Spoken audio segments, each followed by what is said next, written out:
Hello guys, मैं हूं आपका 3D मेंटोर। मेरा नाम है एनिमेंटोर। मैं ला रहा हूं आपके लिए 3D modelling, animation, texturing, mapping और रेंडरिंग का एक ऐसा कोर्स जो मैंने अपने 22 साल के एक्सपीरियंस और मेहनत के बाद डिजाइन किया है। इन 22 सालों में मैंने बहुत से प्रोडक्शन हाउसेस, टीवी चैनल्स और एड एजेंसीज के लिए काम किया और यूनिवर्सिटीज और एकेडमिक इंस्टीट्यूट्स में पढ़ाया।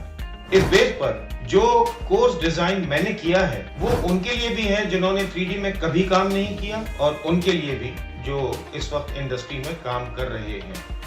मेरी अप्रोच सिर्फ माया सॉफ्टवेयर सिखाना नहीं बल्कि अपने स्टूडेंट की डिजाइन की प्रोफेशनल अप्रोच बनाना है। इसीलिए वो टूल्स जो प्रोफेशनली डन असाइनमेंट में यूज होते हैं उन पर ज्यादा फोकस होगा इस कोर्स में।